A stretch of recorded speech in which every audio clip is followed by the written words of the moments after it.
काय नाही, जनतेला माहिती आहे कोण बाहेरचं आणि कोण आतलं आहे. खरं तर इथला प्रतिनिधी आणि बाहेरचा प्रतिनिधी ह्याला काही अर्थ नाही. जो माणूस सामान्य माणसाचं काम करतो, जो जनतेला वेळ देतो आणि जनतेची छोटी मोठी कामं करतो. जिल्हा परिषद पंचायत समिती काय आहे?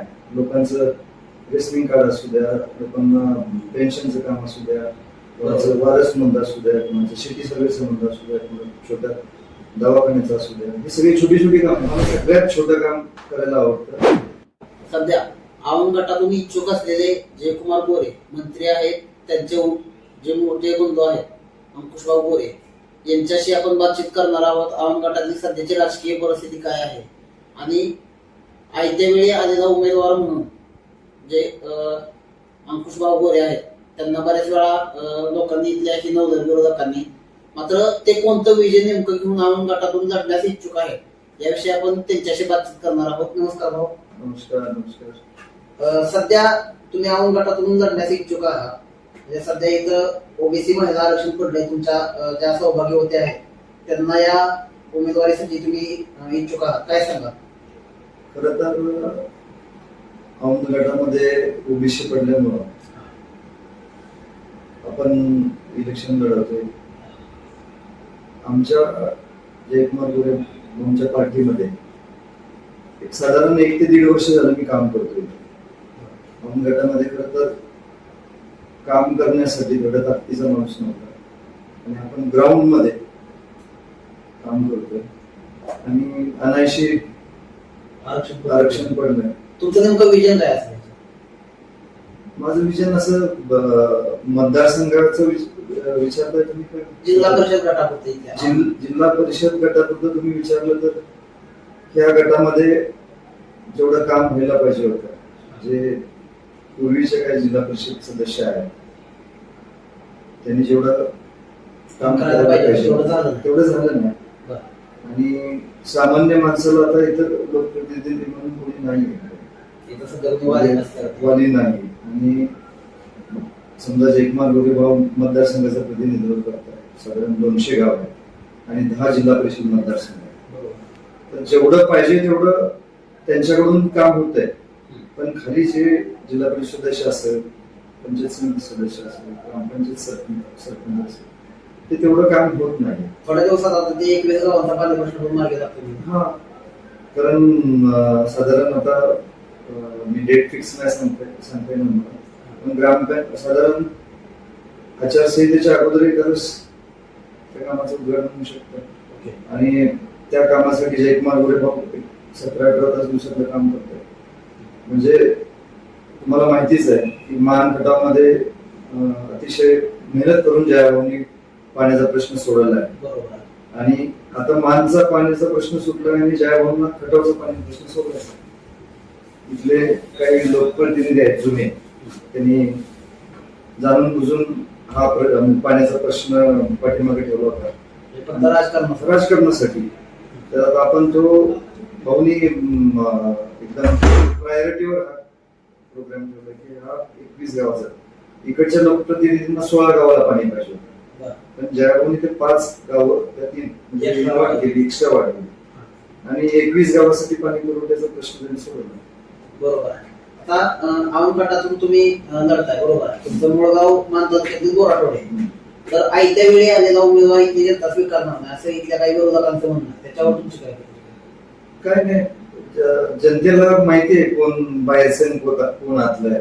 खरं तर इथला प्रतिनिधी आणि बाहेरचा प्रतिनिधी ह्याला काही अर्थ नाही. जो माणूस सामान्य माणसाचं काम करतो, जो जनतेला वेळ देतो आणि जनतेची छोटी मोठी कामं करतो. जिल्हा परिषद पंचायत समिती काय आहे? लोकांचं रेशनिंग कार्ड असू द्या, लोकांना पेन्शनचं काम असू द्या, कोणाचं वारस नोंद असू द्या, कोणाचं शेती सर्व्हिस नोंद असू द्या, छोट्या दवाखान्याचं असू द्या, ही सगळी छोटी छोटी कामं. खरं तर सो कॉल्ड या गटाचं जे मालक स्वतःला समजतात ते फार मोठे नेते आहेत. मला आता नाव घ्यायचं नाही, नाव घेऊन मला त्यांना मोठं नाही करायचं, पण त्यांना असं वाटतं की छोटी काम आहेत, हे काम म्हणजे आपण कशी करणार असं त्यांचं इगो मध्ये येतं. मला काय नाही, मला सगळ्यात छोटं काम करायला आवडतं आणि ज्या भाऊनी एवढं मोठं पाण्याचं काम केलंय ते पाणी समजा औंध गटामध्ये 21 गावामध्ये 10-15 गावामध्ये छोटे छोटे तलाव आहेत, पाझर तलाव आहेत, ते तलाव लिकेज आहेत, काही तलाव अजून छोटे करायची गरज आहे. कारण ज्या भाऊनी जे मोठं काम केले त्याच्यात एक मायनर काम माझ्यासाठी बाकी आहे. कारण ते पाणी जर ज्या भाऊनी आणलं तर ते पाणी साठपास झाला पाहिजे. बरेच तलाव आहेत, काही तलाव जलसंधारण झालं पाहिजे, छोटी छोटी कामं झाली पाहिजे.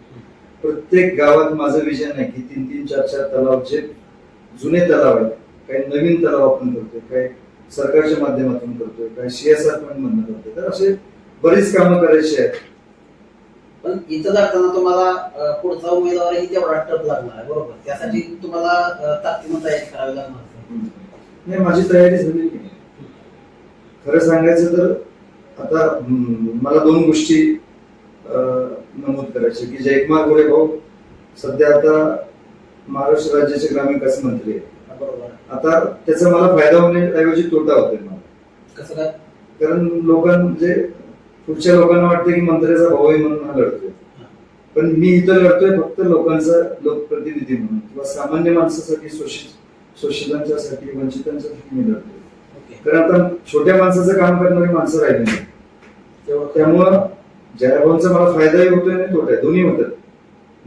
मंत्र्याचा भाऊ म्हणून तुम्हाला इथं तोटा होतो, म्हणजे तेच बाहेर ना आलं, मंत्र्याचा भाऊ म्हणून बाहेर ना आलाय.